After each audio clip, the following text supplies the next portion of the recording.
I don't know what people actually know about Montana, but they're not flashy like it is in the South, where you can go into Virginia or North Carolina and there's a Civil War battlefield where you can clearly see like hills and where the lines were and where people came this way around this hill or whatnot. But there were battles in the West, obviously, the Indian Wars.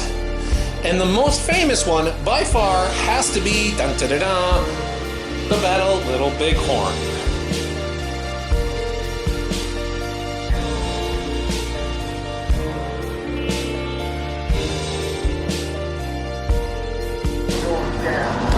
Well, I knew this was in the area, you know, so I made make sure to stop. Custer Battlefield Museum. So they tell me you can't take pictures inside, so I won't have anything from there. Well, let's see how it is. As for it is, it's all right. Gives you a whole detailed thing of the battle, 45-minute movie. That right there is the tomb of an unknown soldier. Guessing unknown Union soldier.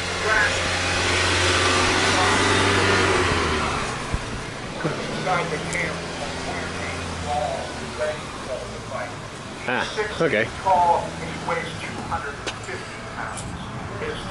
This is actually, I guess, the spot where the first skirmish occurred. But as for the museum, it's alright. They should let you take pictures. They've got Custer's gloves, which I guess were returned. The Indians took them after the battle and they returned them. Or donated them, or whatever you want to call it. They got the Crazy Horse death match. So, okay. Time to move on. If you go in there, there's like a 45-minute video and they actually really detail out and explain how the battle occurred. But I wanted to go and see the actual battle site. And you're going to see it's not a whole lot.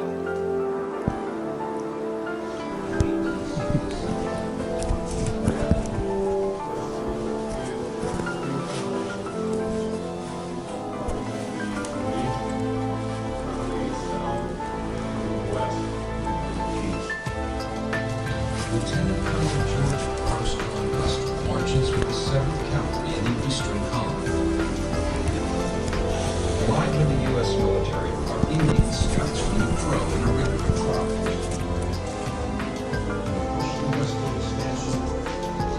Okay, so here we are at the actual battlefield, at least the cemetery portion of it. I believe those are all the Union soldiers. We'll see.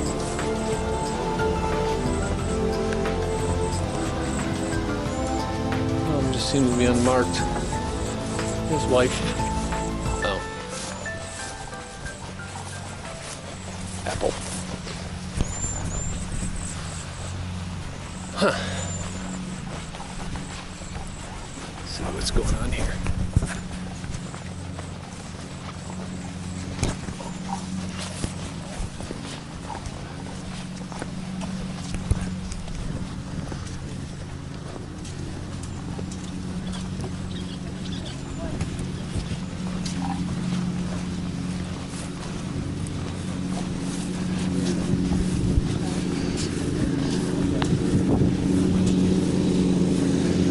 Okay.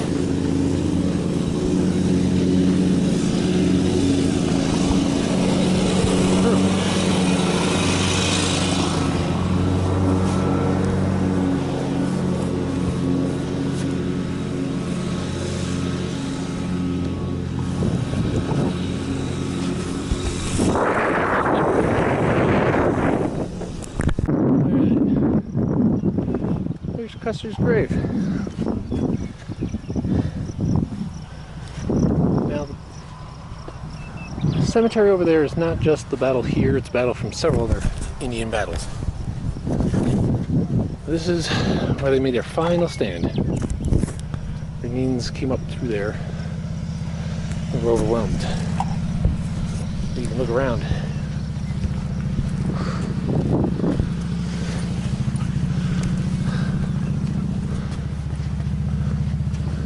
There's a whole lot of nothing.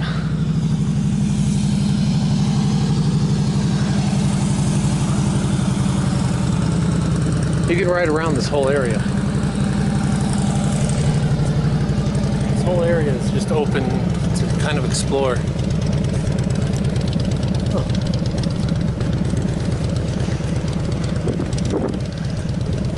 Look how big and open it was. Custer wasn't really ready. If you listen to the tale of the battle, he made a whole lot of mistakes and just assumed that the Indians would run from him. So he charged in, hoping to catch them.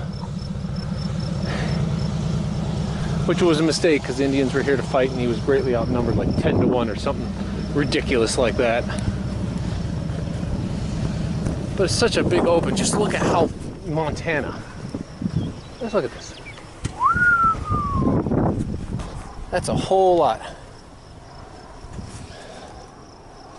That right there is the memorial for the 7th Cavalry, the last people of Custer's thing.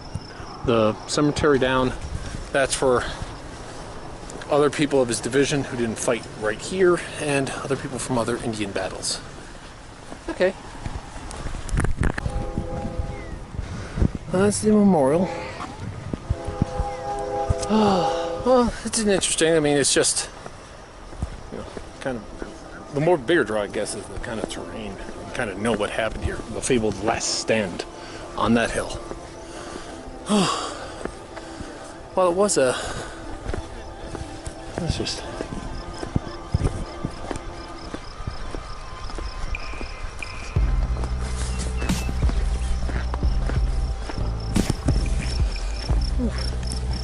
Look at all this.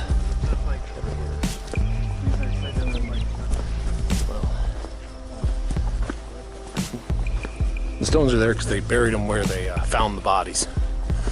Now, funny thing about the battle is that it was a tactical victory for the Indians, but a strategic defeat, because after word of the battle gets back to the east, you know, the U.S. kind of comes up with the, yeah, we're not taking this crap anymore stance, and boom. It's over. They just come home, and then, like, basically the Indians surrender. This is where all that took place. Not much has changed. Up here, this is Bighorn Hill, where I guess Custer reconstituted some of his troops as he was being driven back. You can see here they just put, you know, grave markers where soldiers fell, or where bodies were found. So it's a real open, real wide. Motorcycles paradise.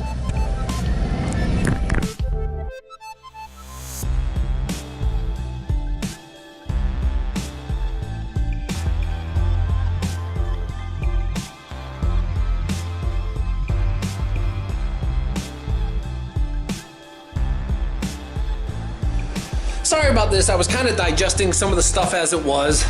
The museum itself is so-so. It's not as great as I would have liked it to have been, because well, you have to see it to kind of know it, because they talk a lot more about on the Indians than they do on the actual battle. But they do kind of go through all the battle, and man, Custer made a whole lot of mistakes, and you honestly think he was just so wrong to do what he did. But like just the way how he went into the battle.